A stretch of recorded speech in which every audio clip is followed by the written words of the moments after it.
1 or 2 weeks at a time where they can feel something viscerally, like, okay, drink this amount of water for 2 weeks and tell me how you feel.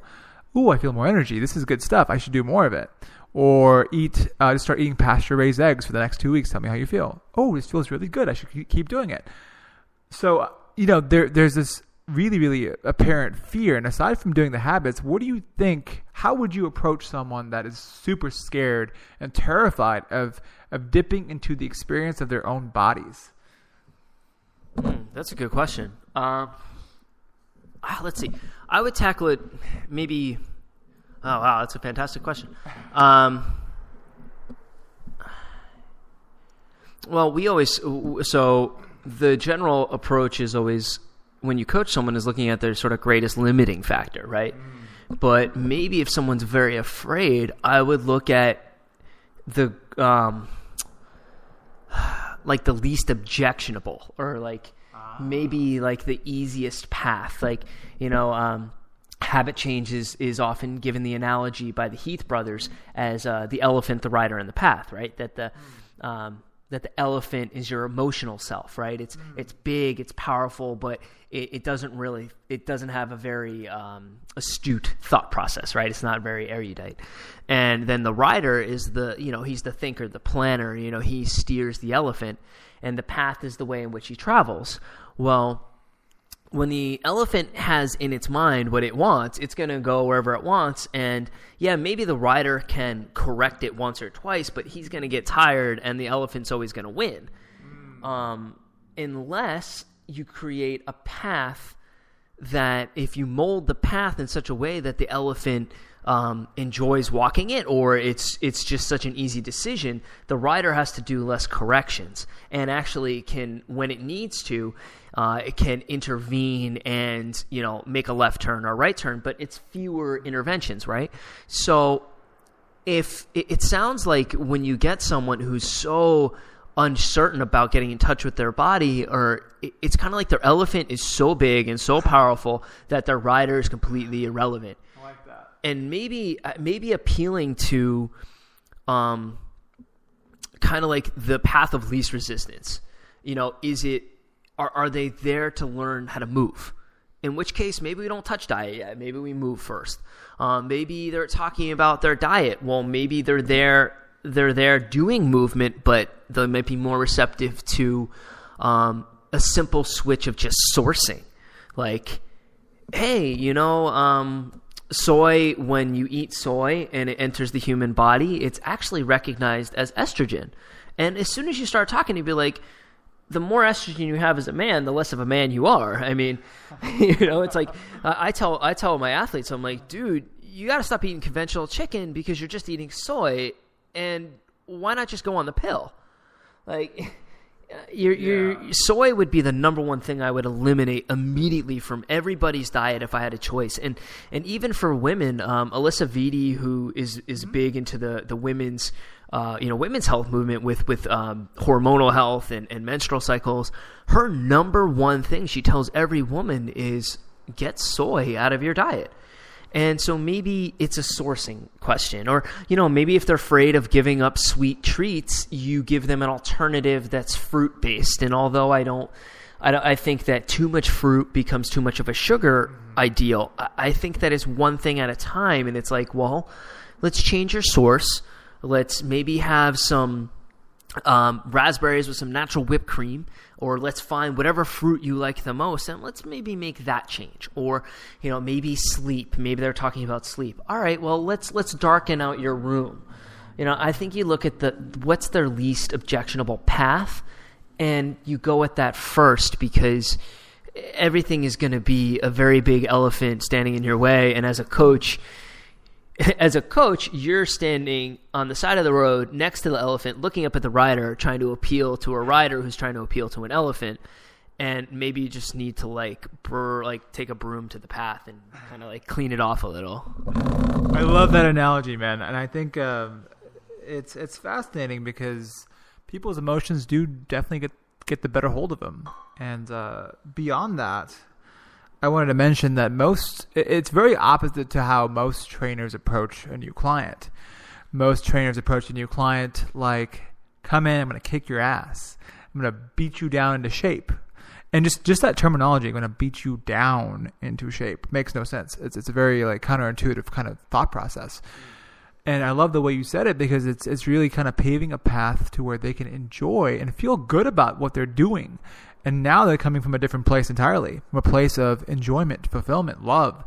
And instead of thinking about, oh, I got to discipline myself really hard to do this, it's like, how much do you love yourself? Do you love yourself enough to do these things that make you feel good? And I think that's a very like different perspective change too.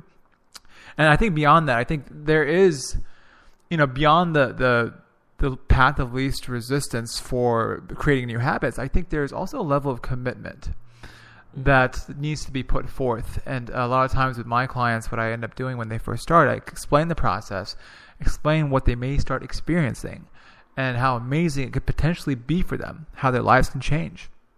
And I say, but in order for us to really have this happen, I need you to be at a 10. And I give them a scale of 1 to 10. How confident are you, or how committed are you to the experience? I phrase it that way, and oftentimes they always say 9.5, 9.6, just a tad bit off 10. And then my follow-up question, of course, is, what would it take to get to a 10? And I let that simmer for a few days, because I always say, in order for us to work together, you have to be at a 10. And I'll help you get to that 10, slowly but surely, but I need you to be at a 10. So anyway.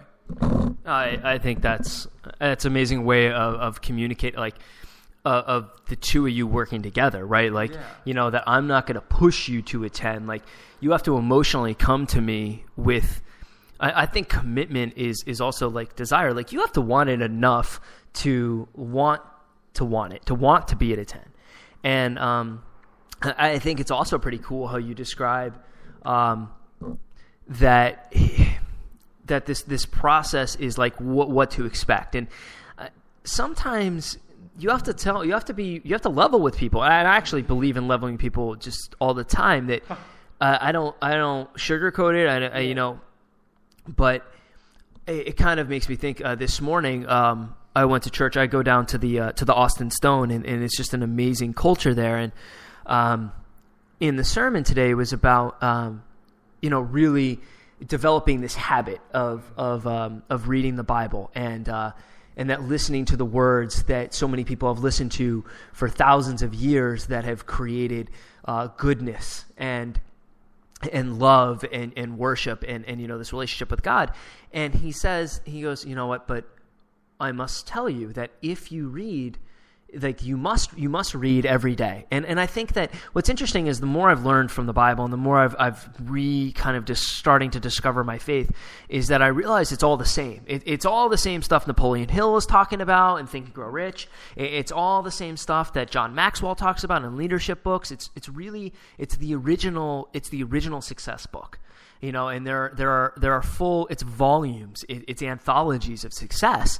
And the one thing I thought that was amazing was he said, know that as you read, you may become overwhelmed by a sense of exposure, that you are not what you thought you were. And that there's going to be this guilt and this shame and this either with, this feeling that you need to withdraw. And what I thought as I was sitting there was, that's not the book, that's you.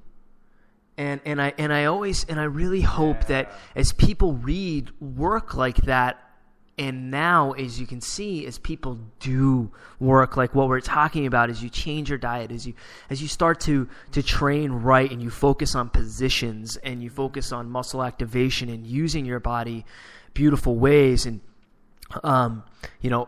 treating your environment with more respect, and treating yourself with more respect in your sleep and all these other things, you may discover you're not all that you thought you were, because you've been twisting it a certain way, and that might scare you, and it might not go as well as you want. You may face that resistance, but that's resistance from you. Like, you're your own resistance. You're standing in your own way. Like, the water's there, it's available, like you're the one who has to drink it. And like the Bible's there giving you this sense of how to treat yourself, how to treat others, how to have a relationship with God, and you will not be that. You will fall short.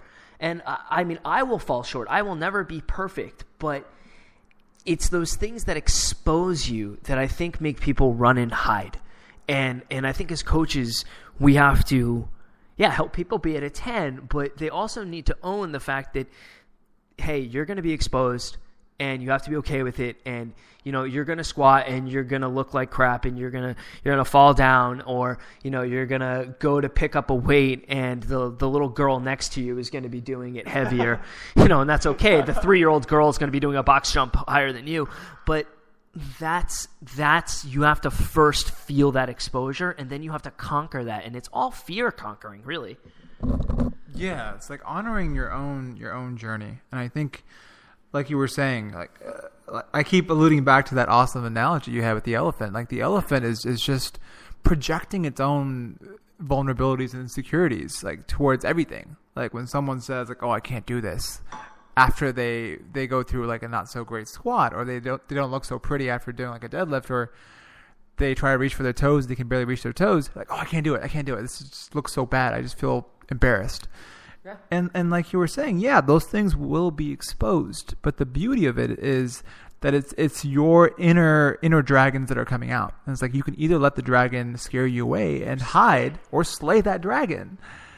And I think this year, 2015, it needs to be a year of slaying your dragons. You gotta slay those dragons, because like as long as those dragons have a hold on you, and they breathe that fire down your throat whenever you are scared of doing whatever you want to do, you will never reach that potential, or the actual, you never reach your optimal potential. For the rest of your life, you'll always be the same. And no matter how much you have like these good intentions or these motivations to do something with your life, or to move past a certain block in your life or reach a certain goal, there'll always just be motivation. It'll never be followed by actual action, because there's no movement towards that goal.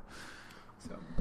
Well, we're gonna wrap up here because I know Sumer's got someone coming in, and look, I think the year, the Chinese, year of the dragon, I think this is going to be, for the well-being nation, the year of the dragon slayer. I think we've got to end it there. And so you can find me at coachscottfrost.com. And that'll link you up with everything that's going on with me. Go to YouTube and subscribe to Coach Scott Frost. I am very active in trying to create a very high value resource for the well-being nation and for the unbreakable athletes that I train. And please go leave us a rating, and let's share this and let's grow this together. And I can't wait to share with you some of the ideas that we have about, some of you sharing your stories with us and with each other. And, just there's so much power in what you all are doing to change your lives. So, Sumer, where can they find you? So you guys can find me on youtube.com/trainlifefit. I'm also creating a lot of new content and getting over my own fears and slaying my own dragons by creating videos. And I love sharing because there's so much positive feedback from you guys. So I love it. Keep it coming. I'll keep all the content coming. So there, you can find me there. You can also find me at trainlifefit.com, and also my Facebook page, facebook.com/trainlifefit. Yeah, I always forget that backslash. YouTube /Coach Scott Frost. But anyway, Happy New Year, everyone. Let's make this year so powerful that New Year's Eve of 2015, we look back and say it's a celebration of this year. Instead of looking forward to 2016, let's look back at 2015 and talk about how amazing it was and celebrate that. Hell yeah.